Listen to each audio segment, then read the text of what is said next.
Guys, welcome back to Abees world. അപ്പൊ guys, കൽക്കി പ്രഭാസിന്റെ സിനിമ 600 കോടി മുതൽ മുടക്കിൽ ആദ്യമായിട്ട് ഇന്ത്യയിൽ ഇറക്കുന്ന ഒരു സിനിമ ഞാൻ കണ്ടിറങ്ങി. സിനിമ എങ്ങനെയാണെന്ന് ചോദിച്ചാൽ, ഇന്ത്യൻ സിനിമയിൽ തന്നെ ഒരു ദൃശ്യ വിസ്മയമാണ് കൽക്കി. ഇനി അങ്ങോട്ട് കൽക്കിക്ക് ശേഷം കൽക്കിക്ക് പിന്നിൽ എന്ന് വേണമെങ്കിൽ നമുക്ക് ഇന്ത്യൻ സിനിമയെ വിശേഷിപ്പിക്കാം. അത്രത്തോളം ടെക്നിക്കലി ബ്രില്യൻ്റ് ആയിട്ടുള്ള ഒരു സിനിമ തന്നെയാണ് കൽക്കി. കൽക്കിയിൽ എനിക്ക് ആദ്യമായിട്ട് എടുത്തു പറയാനുള്ളത് നാഗശ്വനാണ്, ഡയറക്ടർ ആൻഡ് ദ റൈറ്റർ. പുള്ളിക്കാരന്റെ ആ വിഷനാണ്. ഈ സിനിമ കാണുമ്പോൾ നമുക്ക് പലയിടത്തും പല ഇംഗ്ലീഷ് സിനിമകളും ഓർമ്മ വരും. മേ ബി കോസ്റ്റ്യൂംസ് ഒക്കെ വെച്ച് നോക്കുമ്പോൾ ഡ്യൂൺ, അതുപോലെ തന്നെ സ്റ്റാർ വാർസ്, ആക്ഷൻസ് വെച്ച് നോക്കുമ്പോൾ സ്റ്റാർ വാർസ്, പിന്നെ അവഞ്ചേഴ്സ്, ഇതൊക്കെ നമുക്ക് ഇവിടെ നിന്നൊക്കെ നമുക്ക് ഇത് ഇൻസ്പയർ ആയിട്ട് ഇയാൾ എടുത്താണെന്ന് നമുക്ക് തോന്നിപ്പോവും. കഥയിൽ കൂടെ നമ്മൾ പല ഇംഗ്ലീഷ് സിനിമകളിലും കണ്ട ഒരു കഥ തന്നെയാണ്. പക്ഷെ അതിനുള്ളിൽ നമ്മുടെ മഹാഭാരതത്തിനെ കൊണ്ടുവന്ന് അതിനുള്ളിലെ ക്യാരക്ടേഴ്സ്, മഹാഭാരതത്തിലെ ക്യാരക്ടേഴ്സും ആ വാർണിയും ഇൻക്ലൂഡ് ചെയ്ത് ബ്രില്യൻ്റ് ആയിട്ടാണ് ആ സ്ക്രിപ്റ്റ് പുള്ളിക്കാരൻ എക്സിക്യൂട്ട് ചെയ്തിരിക്കുന്നത്. അതുകൊണ്ട് തന്നെയാണ് ഈ സിനിമ കണ്ടു കഴിഞ്ഞിറങ്ങുമ്പോൾ നമുക്ക് ഈ KGF ബാഹുബലിയും തന്നൊരു എഫക്റ്റ് ഉണ്ടല്ലോ. ഞാനൊരു സിനിമ കണ്ടു, പൈസ വസൂലായിട്ടൊരു സിനിമ കണ്ടു, ഇനി വേണമെങ്കിൽ എക്സ്ട്രാ പൈസ വേണമെങ്കിൽ ഞാൻ കൊടുക്കാം, അത്ര സൂപ്പർ ആയിട്ടൊരു സിനിമ കണ്ടു നമുക്കൊരു തോന്നൽ വരും. ആ തോന്നൽ ഉണ്ടാക്കാൻ കാരണം പുള്ളിക്കാരന്റെ വിഷൻ തന്നെയാണ്. അതിന് നമ്മൾ അപ്രീഷിയേറ്റ് ചെയ്തേ പറ്റൂ. പുള്ളിക്കാരൻ്റെ ഇനിയുള്ള ഫ്യൂച്ചർ എന്താ പറയുക, ഇതിന്റെ കണ്ടിന്യൂഷൻസ് വരുന്നുണ്ട്. എന്നാലും കൽക്കി അല്ലാതെ ഇനി വരുന്ന ഫ്യൂച്ചർ സിനിമകൾക്കൊക്കെ ഞാൻ പക്കാ വെയിറ്റിംഗ് ആണ്. ആൻഡ് ദെൻ സെക്കൻഡ് ആയിട്ട് എനിക്ക് പറയാനുള്ളത് Amitabh Bachchan. 81 years.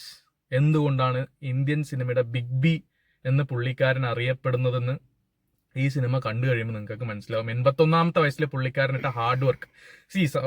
Cinema move ആയിക്കൊണ്ടിരിക്കുമ്പോൾ ചില സമയത്ത് പ്രഭാസ് എന്ന് പറയുന്ന അത്രയും മാസായ താരം പുള്ളിക്കാരൻ ആരുമല്ലാതാവും സിനിമയിൽ. കാരണം അമിതാഭ് ബച്ചന്റെ പെർഫോമൻസ് ഒരു സൈഡിൽ നിന്ന് നമ്മൾക്ക് അമിതാഭ് ബച്ചനെ മാത്രം കോൺസെൻട്രേറ്റ് ചെയ്ത് പോകാൻ പറ്റുന്ന പോലത്തെ ഒരു കിഡിലൻ പെർഫോമൻസ് അമിതാഭ് ബച്ചൻ കാഴ്ചവെച്ചിട്ടുണ്ട്. അതുപോലെ തന്നെ അഭിനയിച്ച എല്ലാവരും, കമലഹാസൻ ആയിക്കോട്ടെ, കമലഹാസൻ ഒരു കുറച്ചു നേരം ഉള്ളെങ്കിലും അതൊരു വളരെ ഡിഫറൻ്റ് ആയിട്ടുള്ളൊരു എന്താ പറയുക എക്സ്പെരിമെന്റൽ റോളാണ്. അത് പുള്ളിക്കാരൻ ഏറ്റെടുത്ത് ചെയ്യാൻ കാണിച്ചത് വലിയൊരു കാര്യമാണ്. ദീപിക പദുക്കോൺ നല്ലപോലെ തന്നെ നീറ്റായിട്ട് അതിന്റെ ക്യാരക്ടർ ചെയ്തിട്ടുണ്ട്. ആൻഡ് ദെൻ ഫൈനലി പ്രഭാസിനെ നമ്മൾ അപ്രീഷിയേറ്റ് ചെയ്യണം. കാരണം നമ്മൾ പ്രഭാസിന്റെ കഴിഞ്ഞ സിനിമകളെല്ലാം ഫ്ലോപ്പ് ആയിരുന്നു ബാഹുബലിക്ക് ശേഷം. എന്നാലും കാരണം ആ സിനിമകളൊക്കെ ഫ്ലോപ്പ് ആവാൻ കാരണം അതെല്ലാം ഒരു എക്സ്പെരിമെന്റൽ ഫിലിംസ് ആയിരുന്നു. സലാറാണ് ഒരു മോശമല്ലാത്ത അഭിപ്രായത്തിൽ വന്നത്, ബാക്കിയെല്ലാം ഫ്ലോപ്സ് ആയിരുന്നു. എന്നാൽ കൂടെ ഇത്ര എക്സ്പെരിമെന്റൽ ഫിലിംസ് ചെയ്ത് അതിലൊക്കെ കുറെ അടി കിട്ടിയിട്ടും പുള്ളിക്കാരൻ അടുത്തൊരു സിനിമയും ഇത്ര വലിയ ബഡ്ജറ്റിൽ ഒരു എക്സ്പെരിമെന്റൽ ഫിലിം ചെയ്യാൻ കാണിച്ച ആ ഒരു ധൈര്യം, അതിന് പുള്ളിക്കാരനൊരു എന്താ പറയുക വൻ അപ്ലോസ് കൊടുത്തേ പറ്റൂ. കാരണം ഓരോ പ്രഭാസിന്റെ സിനിമ ഇറങ്ങി കഴിയുമ്പോഴും ഇന്ത്യൻ സിനിമയുടെ ബെഞ്ച് മാർക്ക് തന്നെയാണ് മാറുന്നത്. അതിനൊരു ഡൗട്ടും ഇല്ല. കൽക്കിയും ഉറപ്പായും ഇന്ത്യൻ സിനിമയുടെ ബെഞ്ച് മാർക്ക് വേൾഡ് വൈഡ് മാറ്റും. കളക്ഷൻ വൈസ് ആയിക്കോട്ടെ, ടെക്നിക്കൽ വൈസ് ആയിക്കോട്ടെ, അവാർഡുകളും കൽക്കി വാരിക്കൂട്ടും. പ്രഭാസ് അതിനൊരു മെയിൻ കാരണം തന്നെയാണ്. പക്ഷെ പ്രഭാസിന്റെ റോള് എന്താ പറയാ, നമ്മൾ ഇതുവരെ കണ്ടെന്ന് വന്നതുപോലെ അങ്ങനെ ഫുൾ മാസ് അങ്ങനെയുള്ള ഒരു റോളല്ല. നമുക്ക് ചിലപ്പോൾ തോന്നാം, നമുക്ക് ചിലപ്പോൾ ക്ലൈമാക്സ് എത്തുന്നവരെ നമുക്ക് തോന്നാം പ്രഭാസിന് എന്താ ഈ സിനിമയിലുള്ളത് എന്ന് തോന്നാം. പക്ഷെ ക്ലൈമാക്സിൽ ഒരു ട്വിസ്റ്റോടെ പ്രഭാസിന്റെ ക്യാരക്ടർ എന്താ പറയാ ഒരു നല്ലൊരു ടേൺ ഓവർ ഉണ്ട് പുള്ളിക്കാരനൊക്കെ. അതൊരു ക്യാരക്ടർ സ്വിച്ച് പോലെ ആവും.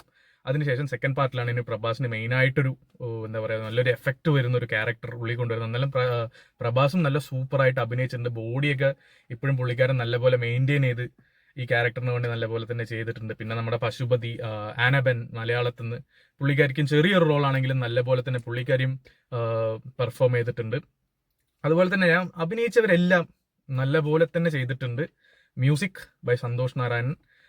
എനിക്ക് ഇതിലെ ഫസ്റ്റ് ടൈറ്റിൽ കാർഡ് എഴുതുമ്പോൾ ഒരു പാട്ട് വന്നു, അതെനിക്ക് ഭയങ്കര ഇഷ്ടപ്പെട്ടു. അതിനുശേഷം വന്ന പാട്ടുകളെല്ലാം ആവറേജ് ആയിരുന്നു. പക്ഷെ background score to the core പൊളിയാണ്.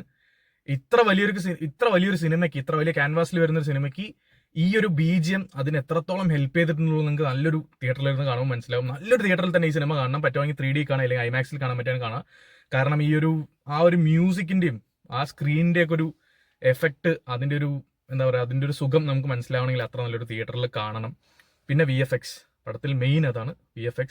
ഇവര് എന്തുകൊണ്ടാണ് US പോയിട്ട് VFXന് വേണ്ടി ഇത്രത്തോളം കഷ്ടപ്പെട്ടെന്നുള്ളത് നമുക്ക് ഈ സിനിമ കാണുമ്പോൾ മനസ്സിലാവും. കാരണം നമ്മൾ ഒട്ടും പിറകിലല്ല. അവഞ്ചേഴ്സിനും സ്റ്റാർ വാർസിനും ഡ്യൂണിനും ഒപ്പം എത്തി നിൽക്കുന്നൊരു VFX വർക്ക് തീർച്ചയായിട്ടും എനിക്ക് കൽക്കി കാണാൻ പറ്റി. അത് ഇന്ത്യൻ സിനിമയ്ക്ക് ഇനി ഒരു പ്രചോദനമായിരിക്കും. അടുത്തുള്ള വരുന്ന ഏതൊരു ഡയറക്ടറിനും ഇങ്ങനെയും നമുക്ക് സിനിമ ചെയ്യാം, ഇത്ര ബഡ്ജറ്റിൽ ഇറക്കിയും ഇത്ര ക്വാളിറ്റിയിൽ നമുക്കൊരു സിനിമ കൊടുക്കാന്നുള്ളതിന് ഇവരുടെ VFX ഒരു സൂപ്പറായിട്ടുള്ളൊരു സംഭവമായിരുന്നു. പിന്നെ പടത്തിൽ എന്തെങ്കിലും പോരായ്മ ഉണ്ടെന്ന് വെച്ചാൽ ഞാൻ പറയും ഫസ്റ്റ് ഹാഫ്.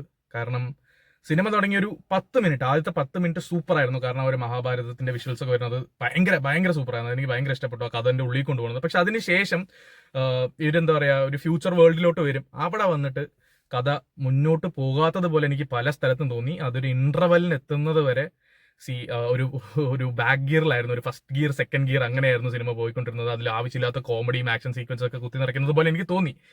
പിന്നെ interval there is A twist and then second half is mind blowing guys. Mind blowing എന്ന് പറഞ്ഞാൽ മൈൻഡ് ബ്ലോയിങ്. നിങ്ങൾ ഫസ്റ്റ് ഹാഫ് ഒന്ന് കടിച്ച് പിടിച്ചിരുന്നൊന്ന് കണ്ടു തീർത്താൽ സെക്കൻഡ് ഹാഫിൽ നിങ്ങൾക്കൊരു ദൃശ്യ വിസ്മയമാണ്.